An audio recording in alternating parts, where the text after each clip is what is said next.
Bonjour, je suis Céline Merci, je suis chargée de projet numérique et médiatrice à l'Exploradome, qui est un musée de sciences et de numérique basé à Vitry-sur-Seine dans le Val-de-Marne. Et je suis ici aujourd'hui pour présenter un projet qui s'appelle Desinfox, éviter les pièges des fausses informations, qu'on a mené et qu'on est encore en train de mener avec des groupes d'adolescents de centres sociaux. Et du coup, je vous présenterai ça plus en détail tout à l'heure. Alors du coup, moi je vais vous présenter donc le projet Desinfox, éviter les pièges des fausses informations, qui a été mené et qui est encore mené par l'Exploradome. Et juste avant de rentrer un petit peu plus en détail dans ce qu'est Desinfox, je vais vous présenter très rapidement l'Exploradome et vous dire pourquoi on a été amené à travailler sur ce sujet-là. Donc l'Exploradome, c'est un musée interactif de sciences et de numérique et notre devise, c'est le musée où il est interdit de ne pas toucher. Donc le musée est composé de 2 espaces d'exposition qui comportent chacun des manipulations interactives où les visiteurs sont invités à faire des expériences scientifiques. Mais l'Exploradome, c'est aussi plus qu'un musée.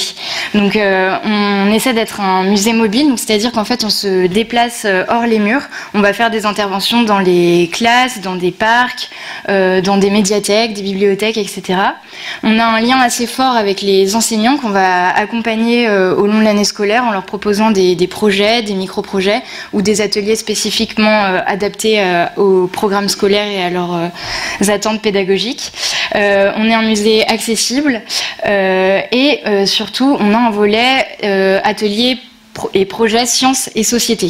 Et du coup, c'est dans le cadre de ce dernier volet que s'inscrit le projet Desinfox, qui traite donc de la thématique d'actualité que sont les fake news. Donc pourquoi est-ce qu'on a créé ce projet?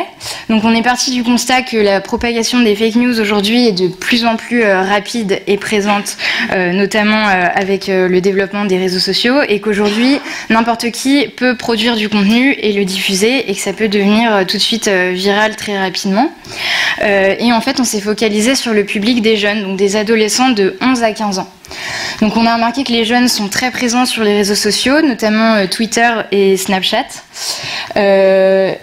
et qui se méfient pas forcément des fake news. Donc en fait ils savent que les fake news existent, mais comme c'est une génération qui a toujours grandi avec, qui a toujours connu justement Internet, les réseaux sociaux, etc. Ils sont souvent très forts en technique, donc tout ce qui est manipulation d'applications, clavier, etc. Mais ils n'ont pas forcément reçu d'éducation aux médias. Voilà. Et du coup, c'est sur ce dernier point qu'on a essayé d'intervenir avec Desinfox. Donc le but du projet, c'est d'aider les adolescents à aiguiser leur esprit critique et à déjouer les pièges des fausses informations sur Internet. Donc pour vous présenter le projet en quelques chiffres, avant de rentrer un petit peu dans les détails de vraiment des séquences qu'on a faites et de comment ça a fonctionné avec le premier groupe auprès duquel on a animé le premier stage.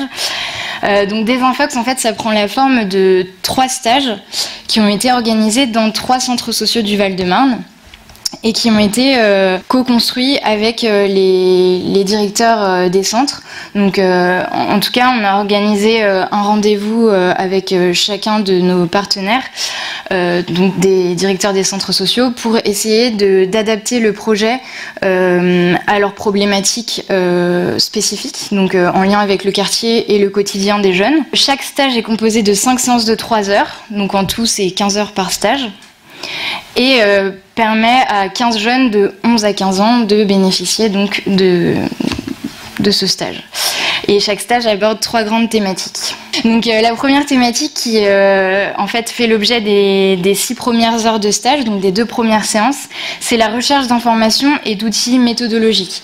Donc en fait on s'est rendu compte qu'il faut déjà proposer une initiation à l'information, aux fake news, et essayer surtout de mettre les jeunes en confiance en fait.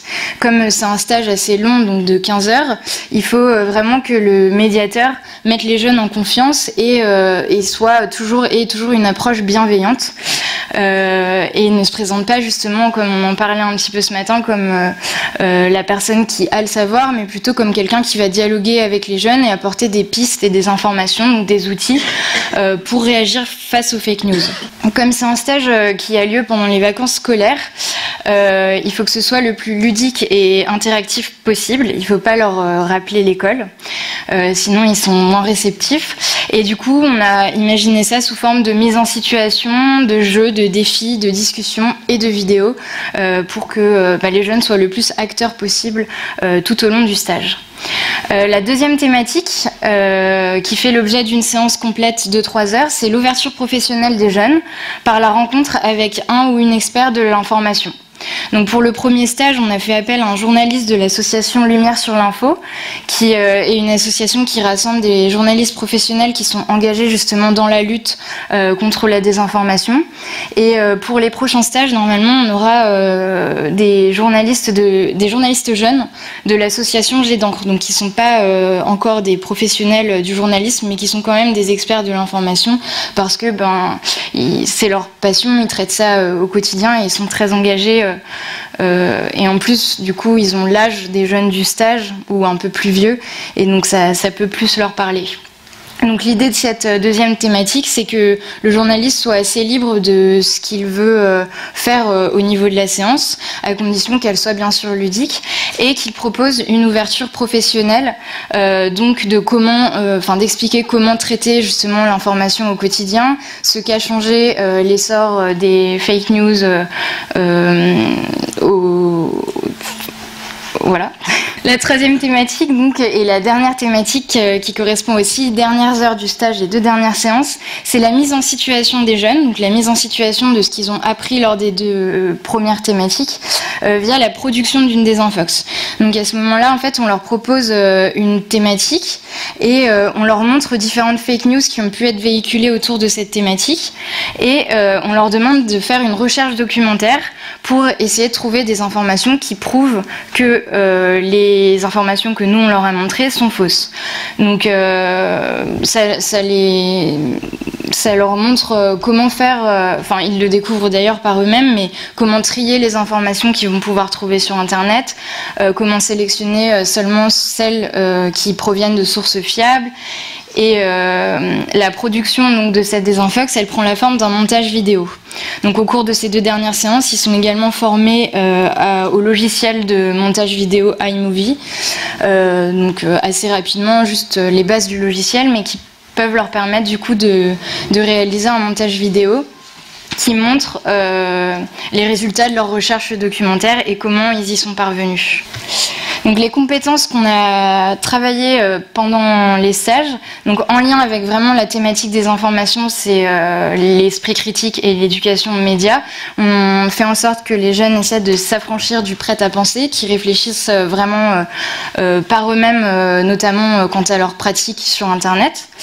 Et on explique justement le pourquoi des fake news, donc pourquoi est-ce que les fake news existent, pourquoi est-ce qu'elles se propagent si vite. On essaie de parler un petit peu justement de l'industrie des médias, du côté financier, etc. et des intérêts que peuvent avoir les gens qui partagent ce genre d'informations. Ils ont aussi été initiés, donc, comme je le disais, à la recherche documentaire, ce qui favorise l'esprit de synthèse. Et ensuite, ils ont développé des compétences annexes, donc notamment en informatique via donc, le logiciel iMovie pour le montage vidéo et aussi le logiciel Photoshop pour le montage photo. Ils ont travaillé en équipe pour la plupart des activités de l'ouverture professionnelle, donc avec la rencontre d'un professionnel. Du coup là, au niveau du projet, on en est au stade où on a organisé déjà le premier stage avec un groupe d'un centre social de Vitry-sur-Seine, et on va avoir encore 2 stages qui vont avoir lieu pendant les vacances de la Toussaint et au cours de l'année scolaire. Et on s'est rendu compte lors du premier stage que les théories du complot étaient quelque chose qui les touchait beaucoup et auquel ils pouvaient adhérer très facilement. On n'a pas fait l'objet d'une partie spécifique sur le premier stage, mais on réfléchit à le faire pour les prochains stages parce qu'on a juste effleuré le sujet et on s'est rendu compte qu'ils y adhéraient très facilement. Donc ils m'ont notamment affirmé au début du stage que les humains n'étaient jamais allés sur la Lune et que Michael Jackson n'était pas mort. Donc voilà, on s'est dit qu'il fallait peut-être un peu discuter de ça avec eux. Et la deuxième chose qu'on retient du premier stage, c'est la nécessité, ou en tout cas une nouvelle volonté de les impliquer dans la thématique de restitution, donc c'est-à-dire la dernière partie du projet où ils produisent lors des infox. Pour le premier stage, on leur avait proposé la thématique du changement climatique. Donc ils ont bien participé, ils ont été très intéressés, mais on se disait que peut-être pour les prochains stages, leur proposer quelque chose qui colle un peu plus à leur quotidien et qui leur parle encore plus. Donc peut-être leur proposer une liste de sujets dans lesquels ils pourront piocher et choisir celui qui les intéresse le plus. Donc, pour finir, une petite photo donc, du premier groupe du stage de Vitry au Centre social Balzac. Et voilà, merci pour votre attention.